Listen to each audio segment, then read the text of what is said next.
کہ نہ جانے کب توتیا نوز حضرت عیسیٰ علیہ السلام کو معاذاللہ قتل کر کے آئے گا۔ اس طرح جب کافی دیر گزر گئی لیکن وہ شخص واپس نہ آیا تو اس وقت تمام یہودی حضرت عیسیٰ علیہ السلام کے گھر کی طرف گئے، آخر دیکھیں کہ ماجرا کیا ہے۔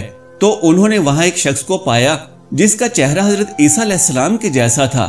انہوں نے اس کو قتل کر دیا اور قتل کرنے کے بعد انہوں نے دیکھا کہ یہ چہرہ تو حضرت عیسیٰ علیہ السلام کے جیسا ہے، پر یہ تو ہمارا بھیجا ہوا وہ شخص ہے، یعنی توتیا نوز ہے، جس کو ہم نے حضرت عیسیٰ علیہ السلام کو قتل کرنے کے لیے بھیجا تھا۔ یہ ماجرا دیکھ کر تمام یہودی پریشان ہو گئے اور دو گروہوں کے اندر تقسیم ہو گئے اور تمام یہودی آپس میں ہی لڑنے اور جھگڑنے لگے۔ اس لڑائی کے اندر بہت سے یہودیوں کا قتل عام ہوا، جس طرح کہ اللہ تبارک و تعالی سورہ نساء کے اندر فرماتا ہے، اور ان کے اس کہنے کی وجہ سے کہ ہم نے اللہ تعالیٰ کے رسول حضرت عیسیٰ علیہ السلام کو قتل کر ڈالا، حالانکہ انہوں نے ان کو قتل نہ کیا اور نہ ہی انہیں سولی چڑھایا، مگر ان کے لیے کسی کو حضرت عیسیٰ علیہ السلام کا ہم شکل بنا دیا گیا، اور بے شک جو لوگ ان کے بارے میں اختلاف کر رہے ہیں وہ شک میں پڑے ہوئے ہیں اور ان کے پاس کچھ بھی علم نہیں، مگر یہ لوگ گمان کی پیروی کر رہے ہیں۔ بلکہ اللہ تعالیٰ نے حضرت عیسیٰ علیہ السلام کو آسمانوں کی طرف اٹھا لیا تھا اور یقیناً وہ قتل نہیں کیے گئے، اور اللہ تعالیٰ غالب حکمت والا ہے۔ حدیث نبوی صلی اللہ علیہ وآلہ وسلم ہے کہ نبی کریم صلی اللہ علیہ وآلہ وسلم نے ارشاد فرمایا کہ حضرت عیسیٰ علیہ السلام قیامت سے پہلے زمین پر تشریف لائیں گے اور سنت نبوی کے مطابق زندگی گزاریں گے۔ حضرت عیسیٰ علیہ السلام اس صلیب کو توڑیں گے اور دجال کا جڑ سے خاتمہ کریں گے، اور حضرت عیسیٰ علیہ السلام تقریباً 7 برس اس دنیا میں زندگی گزاریں گے اور اللہ تعالیٰ کے دین کو عام کریں گے۔ آپ کو مدینہ کی سرزمین میں گنبد خضرا میں دفن کیا جائے گا، اور جو لوگ یہ عقیدہ رکھتے ہیں کہ حضرت عیسیٰ علیہ السلام معاذ اللہ قتل ہو گئے یا سولی پر لٹکائے گئے، وہ دائرہ اسلام سے خارج ہیں اور وہ کفر کر رہے ہیں۔ محترم ناظرین، اب بات کرتے ہیں دوسرے نبی کی جن کو اللہ تبارک و تعالیٰ نے زندگی عطا فرمائی ہوئی ہے، وہ حضرت خضر علیہ السلام ہیں۔ حضرت خضر علیہ السلام ظاہری طور پر اس وقت اس دنیا میں تشریف لائیں گے جب دجال اس دنیا کے اندر ظاہر ہو چکا ہوگا اور اس دنیا کے اندر اپنا فتنہ و فساد پھیلا رہا ہوگا، اور دجال لوگوں کو اللہ تعالیٰ کے دین سے دور کرے گا۔ اس وقت حضرت خضر علیہ السلام لوگوں کو اللہ تعالیٰ کے دین کا حکم دیں گے اور ان کو اللہ تعالیٰ کی وحدانیت کی طرف بلائیں گے۔ اور ایک دوسری روایت میں آتا ہے کہ حضرت محمد صلی اللہ علیہ وآلہ وسلم اپنے صحابہ کو حضرت خضر علیہ السلام کا قصہ سنا رہے تھے کہ آپ نے فرمایا، حضرت خضر علیہ السلام کا باپ ایک بادشاہ تھا جو حضرت خضر علیہ السلام کو اپنی بادشاہت سے نوازنا چاہتا تھا، لیکن حضرت خضر کو دنیا کی بادشاہت پسند نہ آئی، تو حضرت خضر علیہ السلام نے اپنے باپ کی سلطنت کا جانشین بننے سے انکار کر دیا اور اپنے والد سے ناراض ہو کر جنگلوں کی طرف چلے گئے، جہاں ان کو کوئی بھی ڈھونڈ نہ سکا، اور وہاں آپ عبادت الہی میں مصروف ہو گئے۔ اسی دوران آپ کا گزر ایک آب حیات کے چشمے سے ہوا، اس چشمے سے پانی پی کر آپ تاحیات زندہ رہنے میں کامیاب ہو گئے، اور آپ کے تاحیات زندہ رہنے کا ذکر کافی روایات میں ملتا ہے، جس طرح کہ حضرت انس رضی اللہ تعالی عنہ نے ایک روایت میں نقل کیا ہے کہ جب اللہ کے پیارے نبی حضرت محمد صلی اللہ علیہ وآلہ وسلم کا ظاہری وصال ہوا تو ایک بزرگ سارے مجمعے سے ہوتا ہوا حضور پاک صلی اللہ علیہ وآلہ وسلم کے جسم انور کے پاس آ کر رک گیا۔ اس وقت اس شخص نے کچھ پڑھا اور واپس چل دیا۔ اس کے جانے کے بعد وہاں موجود صحابہ اکرام رضی اللہ تعالی عنہ نے پوچھا کہ یہ کون شخص تھا، تو اس وقت مجمع میں موجود کوئی بھی انسان اس بزرگ کے بارے میں علم نہ رکھتا تھا۔ تو اس وقت حضرت علی رضی اللہ تعالی عنہ بولے کہ اس شخص کو میں جانتا ہوں، یہ حضرت خضر علیہ السلام ہیں۔ حضرت خضر علیہ السلام اللہ تعالیٰ کے حکم سے مصیبت زدہ لوگوں کی رہنمائی کرتے ہیں، اور حضرت خضر علیہ السلام لوگوں کی اصلاح کر کے ان کو اللہ تعالیٰ کے حکم کے مطابق زندگی بسر کرنے کا حکم دیتے ہیں، اور حضرت خضر علیہ السلام بہت ہی نیک اور خدا ترس انسان ہیں۔ بعض روایات کے اندر حضرت خضر علیہ السلام کا ذکر حضرت ذوالقرنین علیہ السلام کے ساتھ بھی ملتا ہے کہ حضرت خضر علیہ السلام حضرت ذوالقرنین کے ساتھ کسی سفر پر گئے اور وہاں پر آپ نے آب حیات پیا، جس کی وجہ سے آپ کو تاحیات زندہ رہنے کا موقع ملا۔ محترم ناظرین، حضرت عیسیٰ علیہ السلام اور حضرت خضر علیہ السلام کے بعد تیسرے زندہ نبی جن کا ذکر ملتا ہے وہ حضرت الیاس علیہ السلام ہیں۔ آپ کا ذکر قرآن پاک میں 2 جگہوں پر موجود ہے، جس طرح کے تفاسیر میں بیان کیا گیا ہے کہ حضرت الیاس علیہ السلام کو ایک نورانی گھوڑے پر بٹھا کر آسمانوں کی طرف لے جایا گیا، جس طرح کہ حضرت انس رضی اللہ تعالی عنہ سے روایت ہے۔ وہ فرماتے ہیں کہ میرا اور حضرت محمد صلی اللہ علیہ وآلہ وسلم کا گزر ایک پہاڑی سے ہوا۔ وہاں سے گزرتے ہوئے ہمیں ایک آواز سنائی دی کہ اللہ تعالیٰ مجھے بھی حضرت محمد صلی اللہ علیہ وآلہ وسلم کا امتی بنا دے۔ یہ آواز سنتے ہی اللہ تعالیٰ کے نبی نے مجھے حکم دیا کہ انس رضی اللہ تعالی عنہ اس آواز کا پتہ لگاؤ، یہ کون ہے؟ حضرت انس رضی اللہ تعالی عنہ بیان فرماتے ہیں کہ جب میں اس پہاڑی کے اندر گیا تو میں نے دیکھا کہ ایک سفید پوش بزرگ اللہ تعالیٰ کی عبادت میں مشغول تھا۔ جب اس نے مجھے دیکھا اور کہا کہ اے بندے، تو محمد مصطفیٰ صلی اللہ علیہ وآلہ وسلم کا صحابی ہے، تو اس وقت حضرت انس رضی اللہ تعالی عنہ نے جواب دیا، جی ہاں۔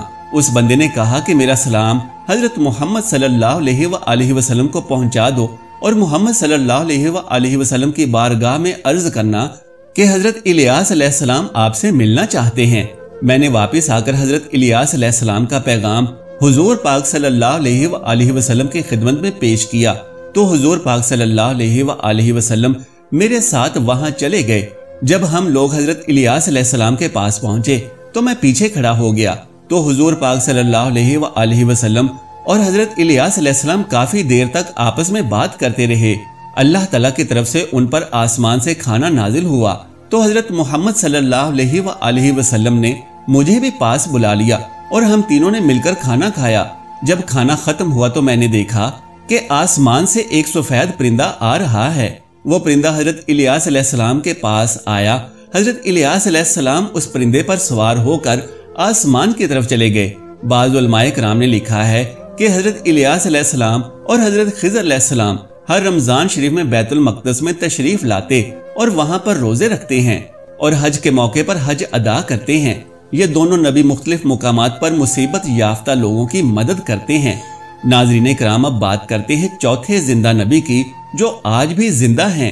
وہ حضرت ادریس علیہ السلام ہیں، جن کے زندہ ہونے کی بھی روایات ملتی ہیں۔ جس طرح کے سورہ الشمس میں اللہ تعالیٰ فرماتے ہیں کہ وہ ایک نیک اور پرہیزگار انسان اور نبی تھے کہ اللہ تعالیٰ نے حضرت ادریس علیہ السلام کو جنت سے اٹھا لیا تھا۔ شب معراج کی رات چوتھے آسمان پر حضرت محمد صلی اللہ علیہ وآلہ وسلم اور حضرت ادریس علیہ السلام کی ملاقات ہوئی تھی۔ حضرت ادریس علیہ السلام کا چھٹے آسمان پر ہونے کا بھی ذکر ملتا ہے۔ حضرت ادریس علیہ السلام زمین کی سیر و سیاحت کے ساتھ ساتھ اللہ تعالیٰ کے ذکر میں مشغول رہا کرتے تھے۔ حضرت ابن عباس رضی اللہ تعالی عنہ فرماتے ہیں کہ حضرت ادریس علیہ السلام ایک درزی کا کام کیا کرتے تھے۔ آپ کپڑوں کی سلائی کرتے جاتے اور اللہ تعالیٰ کا ذکر بلند کرتے جاتے۔ جب شام ہوتے تو آپ کی نیکیاں بے تحاشا ہو جاتی۔ زمین پر رہنے والے انسانوں میں سب سے زیادہ نیکیاں حضرت ادریس علیہ السلام کی ہوتی اور آپ کی نیکیاں اللہ تعالیٰ کے ہاں شمار ہو جاتی۔ حضرت ادریس علیہ السلام کو زندہ آسمانوں کی طرف اٹھا لیا گیا تھا۔ ایک دفعہ ملک الموت علیہ السلام حضرت ادریس علیہ السلام کی خدمت میں حاضر ہوئے تو حضرت ادریس علیہ السلام نے ان سے کہا کہ مجھے موت کا ذائقہ چکھنا ہے۔ چنانچہ آپ کے کہنے پر ملک الموت نے آپ کی جان نکال لی اور پھر اللہ تعالیٰ کے حکم سے آپ کو واپس زندہ کر دیا۔ آپ نے فرشتے سے درخواست کی کہ میں دوزخ کو دیکھنا چاہتا ہوں۔ پھر آپ کو دوزخ میں لے جایا گیا اور وہاں کی سیر کرائی گئی۔ پھر آپ نے جنت کی سیر کرنے کا ارادہ کیا تو آپ کو جنت کی سیر کرائی گئی اور آپ کو جنت میں داخل کر دیا گیا۔ جنت کو دیکھنے کے بعد حضرت ادریس علیہ السلام نے یہ فیصلہ کیا کہ اب میں یہیں پر رہنا پسند کروں گا۔ چنانچہ فرشتے نے آپ کو کہا کہ آپ اپنے مقام کی طرف واپس چلے جائیں۔ اسی وقت اللہ تعالیٰ کی طرف سے اس فرشتے کو حکم ملا کہ حضرت ادریس علیہ السلام کو یہیں پر رہنے دیا جائے۔ اس طرح جب حضرت ادریس علیہ السلام نے موت کا مزہ چکھا تو اللہ تعالیٰ کا وہ حکم بھی پورا ہو گیا، کل نفس ذائقۃ الموت، کہ ہر جان نے موت کا ذائقہ چکھنا ہے۔ چنانچہ حضرت ادریس علیہ السلام کی روح جب قبض کر لی گئی تو اللہ تعالیٰ کے اس حکم کی تکمیل ہو گئی اور پھر دوبارہ زندہ ہو کر آپ جنت میں داخل ہو گئے اور حضرت ادریس علیہ السلام نے جنت میں ہی ٹھہرنے کا ارادہ کیا تو اللہ تبارک و تعالیٰ نے آپ کی اس خواہش کو پورا کر دیا۔ اللہ تبارک و تعالیٰ سے دعا ہے کہ نیکی کی بات کو سننے اور سمجھنے کی طاقت و توفیق مرحمت فرمائے، میرا سنانا اور آپ کا سننا قبول فرمائے، آمین یا رب العالمین۔ محترم ناظرین، درخواست ہے کہ اگر میری آج کی یہ معلوماتی ویڈیو آپ کو پسند آ جائے تو براہ کرم اس ویڈیو کو لائک اور شیئر کر دیجئے اور میرے اسلامی و اصلاحی چینل کو سبسکرائب کر لیجئے۔ جزاک اللہ خیرن کثیرا۔ اللہ ہم سب کا حامی و ناصر ہو۔